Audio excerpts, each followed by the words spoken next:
I'm a college freshman now, but what I'm about to tell you goes back to my senior year of high school, a time I didn't fully understand what I was sitting next to.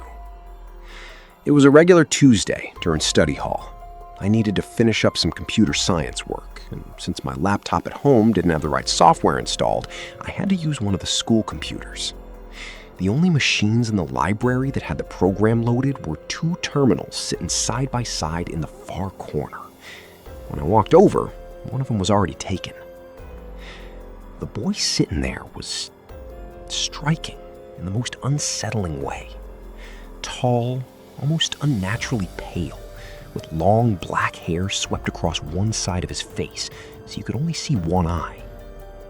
He was wearing a ripped denim jacket over an anti-flag band tee with heavy Doc Martens on his feet. I had seen him in my computer science class before, but he never spoke to anyone, not a single word to a single person. He was just always there, or sometimes wasn't, like a background element nobody acknowledged. I sat down beside him. The moment I pulled out the chair, he looked up at me with this expression like I had just walked into his home uninvited. It wasn't anger exactly. It was something colder than anger, like I had confirmed something he already suspected about the world. I dropped my gaze immediately and started digging through my bag, pretending I was looking for something important, anything to avoid that stare. While my head was still down, I heard him let out a quiet, low chuckle, followed by two words muttered almost under his breath. Of course. I didn't move. I just kept my hands in my bag and told myself he was talking to his screen. Code'll do that to you, make you mutter, make you curse. I convinced myself that's all it was. Eventually I sat up, typed in my credentials, and decided to try something small just to cut through the tension. She gives way too much homework, I said casually, nodding at the assignment on my screen. I can barely keep track of it all. He didn't look at me. His eyes stayed completely fixed on his monitor. "You want the answers, don't you?" he said. It wasn't even really a question. I laughed a little and told him no, that I actually wanted to learn it. Honestly, any other day, I probably would have said yes without hesitating. But I wasn't about to give him a reason to look at me like that again. He laughed at my response, that same low, creeping laugh, and it made my skin crawl so badly I actually had to close my eyes for a second. When I opened them and turned to look at him, he was gone. His chair was empty. He had disappeared so quietly I hadn't even heard him stand up. The only thing he left behind was a flash drive sitting beside the keyboard. It was genuinely cool looking, a Swiss Army knife with a USB drive built into the blade slot. I waited about 10 minutes to see if he'd come back, but he didn't. Study hall ended at 1, and it was nearly 1:45. I grabbed it, figured I'd return it to him in class the next day, and tossed it into a small box on the shelf above my bed when I got home. Except, he never came back. He was already known for skipping constantly, so for the first few weeks, no one said anything. But then May arrived. Graduation was on the horizon. His name was still on the roster, but his seat had been empty for months. Nobody talked about it much. He just sort of evaporated. I forgot about the flash drive entirely, until 2 days ago. I came home for a funeral. I'll leave the details out. And while I was packing up some things in my old room, I remembered it. I needed a drive for a business class presentation and thought of that Swiss Army knife sitting in the little box on my shelf. I plugged it in, ran a full scan with Norton, and it came back completely clean. I was planning to wipe it and use it for my own files. That was the plan. But I snooped first. The first folder was labeled Computer Science. I opened it and found complete, detailed answers to every assignment from that class. That hit me in a strange way. Had he left it on purpose? Did he know he wasn't coming back and wanted to leave something useful behind? I went back and opened the second folder. Music. Only 3 songs. Running on Empty by Jackson Browne. White Rabbit by Jefferson Airplane. Helter Skelter by the Beatles. Make of that what you will. Then there was a third folder with no name, just blank.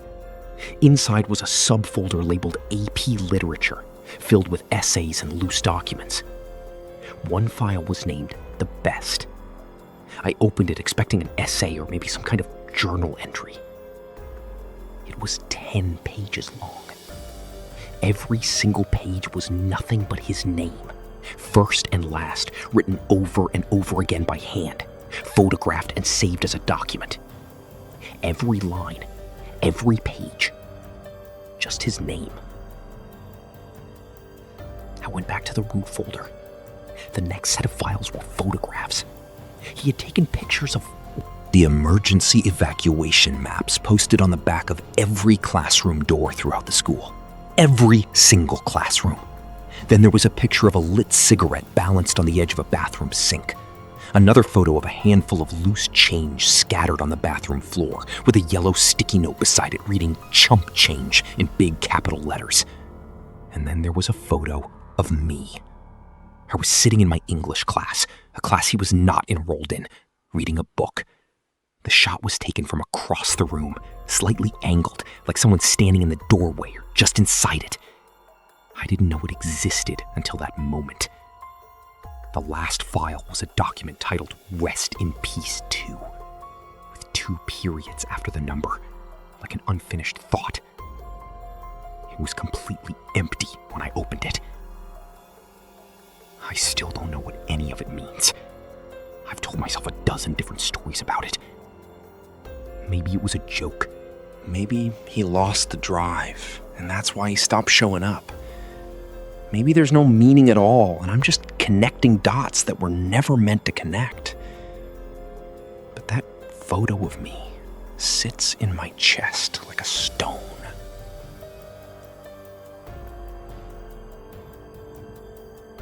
This happened when my friend, I'll call her Allie, and I were 12 years old.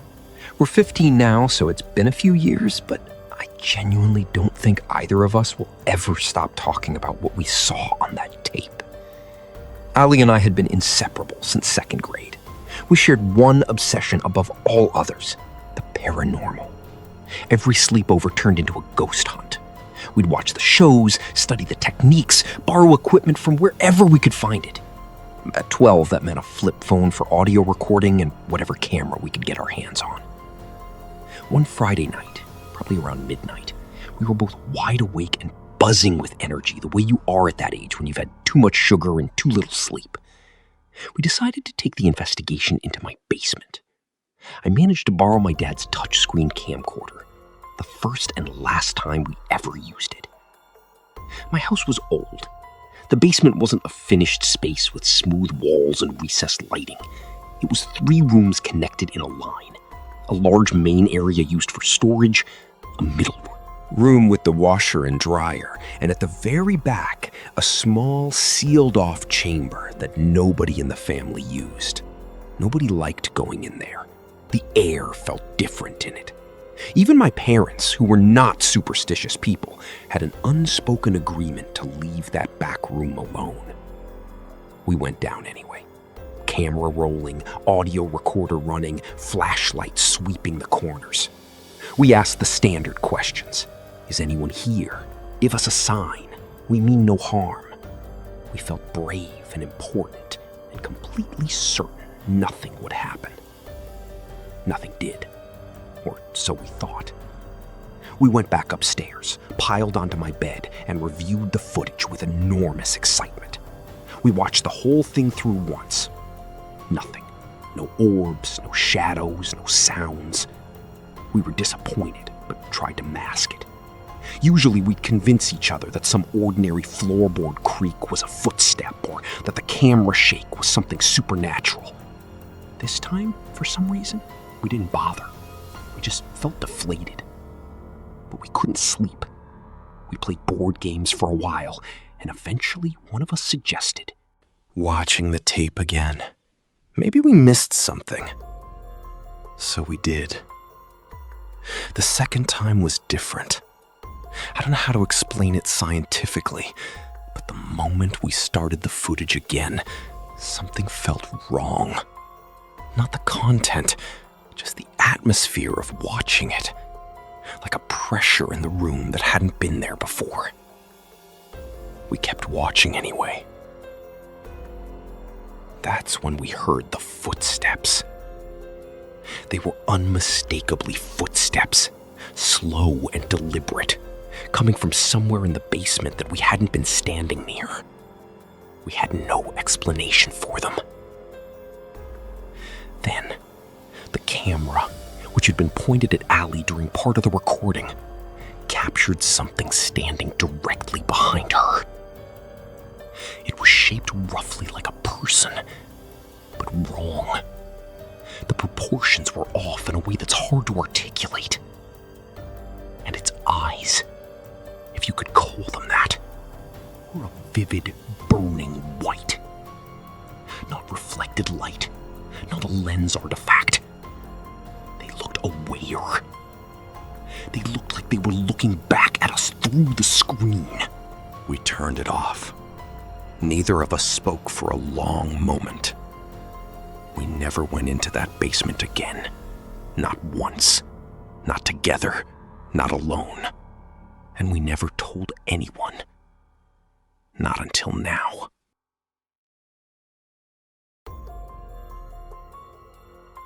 Halloween, 2014. I was a senior at Van Buren High School in Findlay, Ohio. Small town. Decent people for the most part. But Van Buren State Park had a reputation. Everyone knew it. There had been incidents there over the years. Assaults. Worse things. Most of us just accepted it as background noise and went to the park anyway, because it had good trails and a nice lake, and usually nothing happened. That Halloween afternoon, something almost did. I had joined the Army National Guard that summer, so staying in shape was important. I texted my best friend Ian and asked if he wanted to run the trails with me after school. He said yes. I drove over to the park around 4 in the afternoon and pulled into one of the main parking lots to wait for him. That's when I noticed the silver car. It was an older model, parked not far from mine, and the man behind the wheel was watching me. Not glancing over, not casually looking in my direction. Watching. Bald. Unsettling in a way I couldn't immediately name, with an expression that made me feel like prey. He had this dead-eyed, wide-open stare that didn't waver when I noticed him. We made eye contact. He nodded at me. I nodded back, looked away, and told myself I was overthinking it. I wasn't. Even looking straight ahead, I could feel his stare continuing. I gave it 30 more seconds, then pulled out of the lot and drove away. When I checked my mirror, his car was moving. He was following me. I floored it and drove to the high school parking lot across town. Lost him. Called Ian and told him about the man, warned him there was a creep circling the park. Ian texted back almost immediately. Here. He was already at the park. My stomach dropped. I drove back. When I pulled in, Ian's car was parked near the entrance. 2 spaces away, the silver car. The man was still staring. I motioned to Ian to follow me, and we moved to a different parking lot on the other side of the park. We got out and walked down a hill toward the trails, thinking we'd put enough distance between us and him. We were wrong. From the hill, we watched his car circle slowly through the lot above us, the driver scanning. At the angle we were positioned, the slope probably hid us from his sight line. We stayed still and waited. Eventually, he gave up and left. He ran the trails that day. I carried a rock in my hand the entire time. I'm in the National Guard now, stationed while attending Bowling Green. When I go home to visit, I still drive past that park sometimes at night, just to look. I don't know what I'm looking for. Some part of me is still looking for that silver car.